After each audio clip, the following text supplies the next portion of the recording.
Dogs have been our companions for thousands of years. Our four-legged friends have bonded with us as pets and family members. Here is my dog, Callie.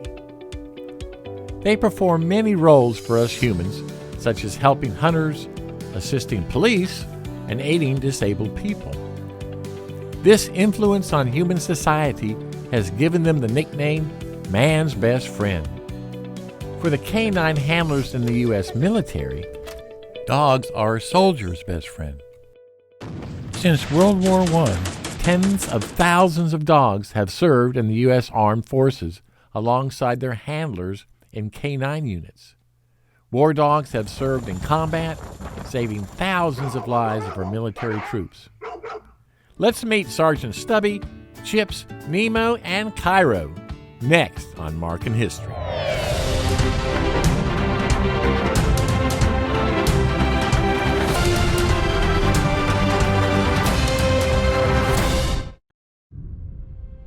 This is the historical marker and national monument for military working dog teams, located here at Lackland Air Force Base in San Antonio, Texas. The center sculpture is a 9-foot modern-day military working dog handler wearing combat gear.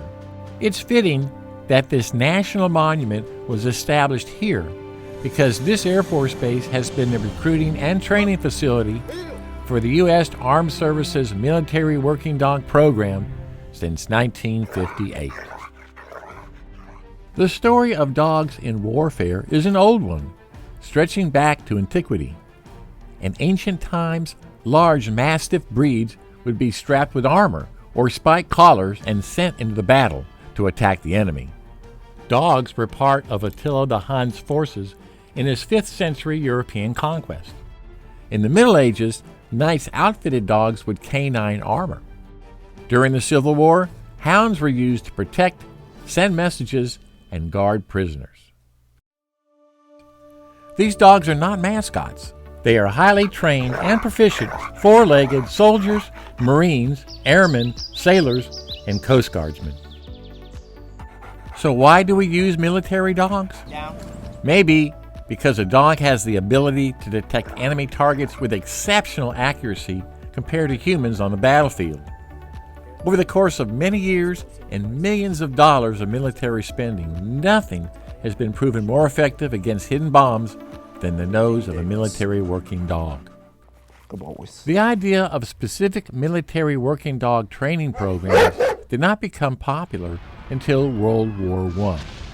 Aside from the sentry and messenger roles they provided for the military units, dogs aided the Red Cross in helping locate wounded soldiers on the front lines.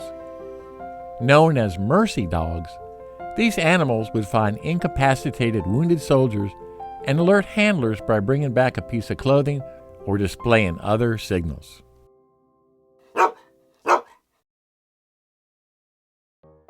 Initially, Corporal Robert Conroy adopted the stray mutt as a pet for his military unit, which was training on the Yale University campus in July 1917.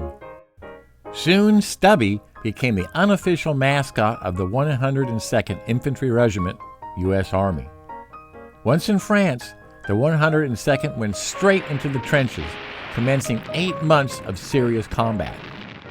While fighting in the trenches, the soldiers soon discovered that this smart little dog was more than a mere pet. He was a battlefield asset. Stubby instinctively understood lives were at risk, and he defended the men with the same ferocity of your family dog defending your house. In his first year of battle, Stubby was injured by mustard gas. After he recovered, he returned with a specially designed gas mask to protect him. With his keen sense of smell, he warned his unit of mustard gas attacks. And since he could hear the whine of incoming artillery shells before humans, Stubby became very adept at alerting his unit when to duck for cover. In the Argonne, he even captured a German spy. One day, while patrolling an empty trench area, Stubby happened upon a soldier he sensed was out of place. Stubby chased the man, who began running, and clamped down on his leg, toppling him into the mud. When the patrol showed up, they realized that Stubby's quarry was a German spy, mapping out Allied trenches and wearing an American uniform. When word got out of Stubby capturing a spy by himself, he was given a battlefield promotion of sergeant. Stubby served for 18 months and participated in 17 battles on the Western Front. Stubby was awarded many medals for his heroism, including a medal from the Humane Society, which was presented by General John Pershing, the commanding general of the United States armies. Stubby has been called the most decorated war dog of World War I. Sergeant Stubby returned home as a war hero, participated in parades, and met President Woodrow Wilson, who shook his paw. Stubby is still honored today with books and an animated movie. Well done, soldier. Thank you, Sergeant. I was talking to the dog. They are sharing his heroic story with a new generation of young dog lovers. You can visit this life-size bronze statue of him at Veterans Memorial Park in Middleton, Connecticut. There's Stubby with his famous military salute.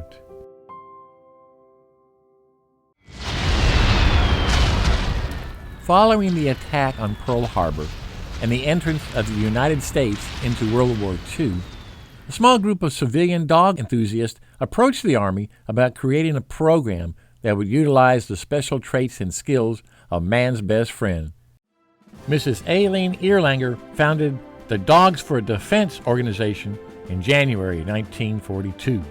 3 months later, the U.S. Army named Dogs for Defense the authorized agency for canine recruitment and training. This organization encouraged dog owners to donate their dogs to help with the war effort. With the endorsement of the American Kennel Club, Dogs for Defense quickly began training the animals. One of the most vital missions performed by these early sentry dogs was the patrol of America's coastlines. For this task, trained dogs were assigned to Coast Guard handlers, who used the dog's keen senses to patrol the beaches and other areas along the U.S. coast in order to prevent enemy sabotage. As World War II progressed, military working dogs were trained for many more duties. They ran telephone wire, carried messages, transported needed ammunition, and aided fallen soldiers.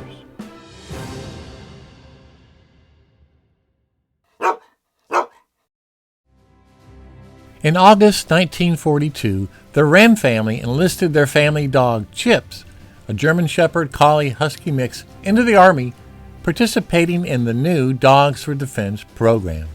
After instruction at the War Dog Training Center in Front Royal, Virginia, Chips was assigned to Private John Rowell as his canine handler and shipped overseas in early 1943.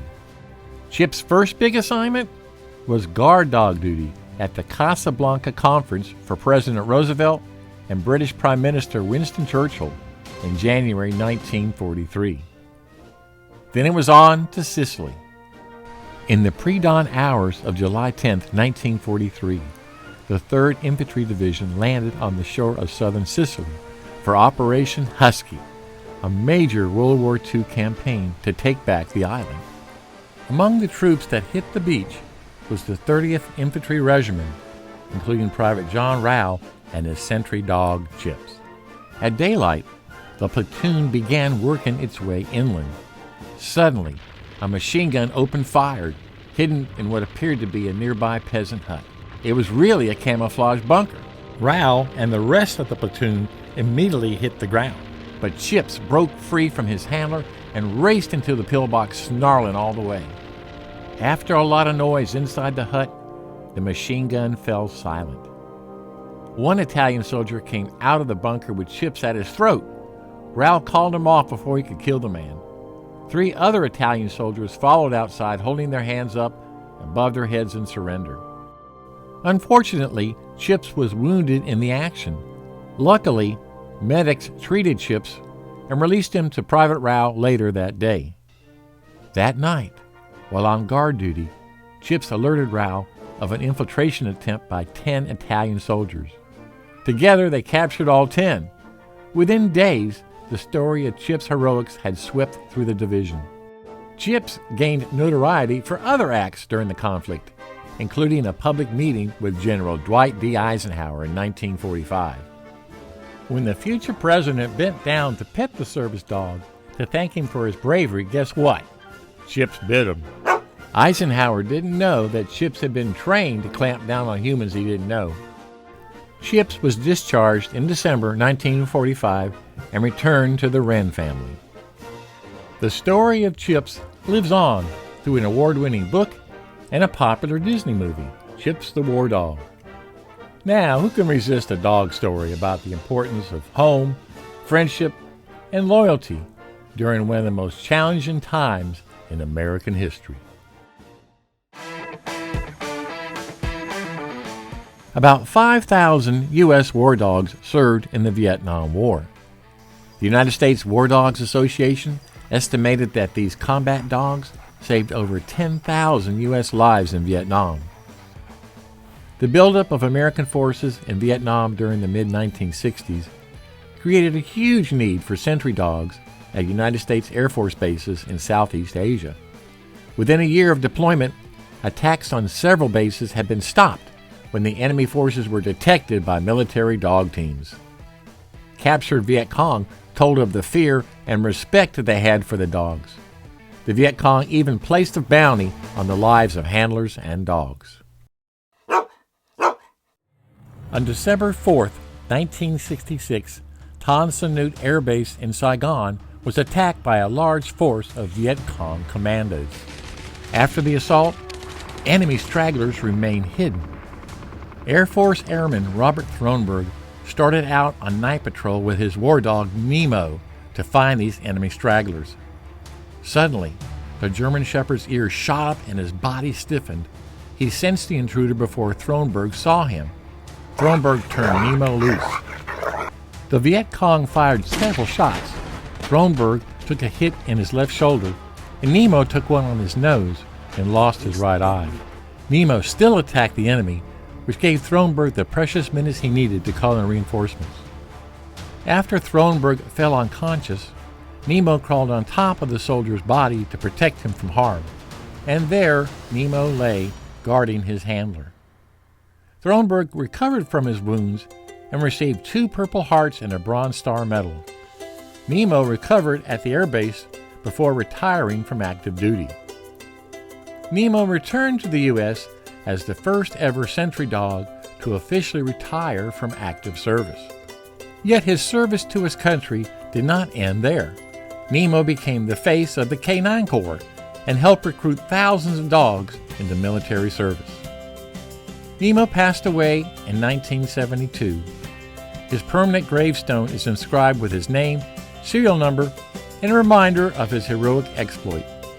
May all who hear the story of Nemo know the true measure of a man's best friend.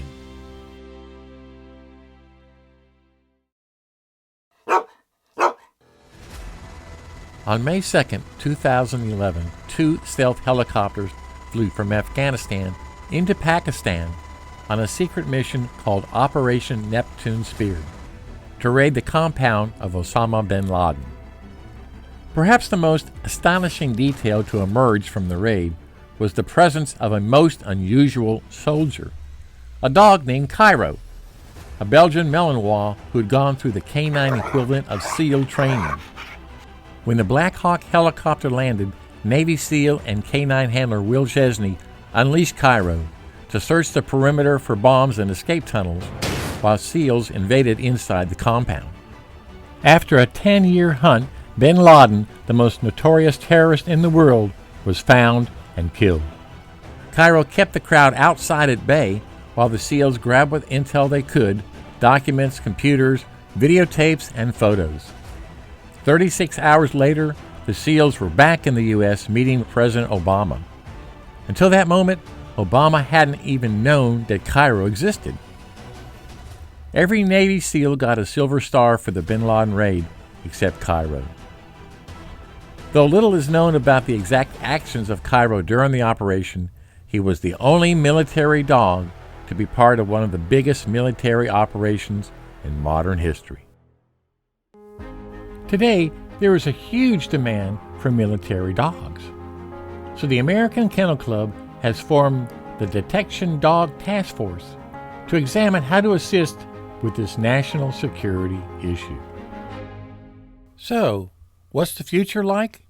How about handling a dog by remote? Yep, it's a robot dog. It runs on batteries instead of dog chow. At this point, it's not bomb detection duty. Their primary mission is surveillance and patrolling in strategic locations.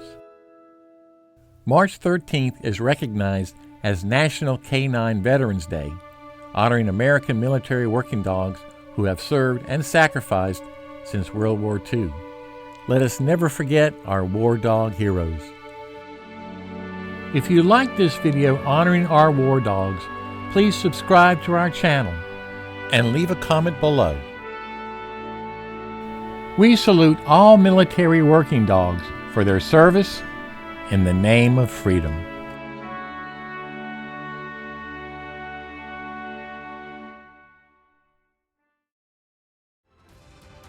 If history can be taught with stories, it can never be forgotten. Please like our video, subscribe to our channel, and ring the bell to stay informed on the latest videos.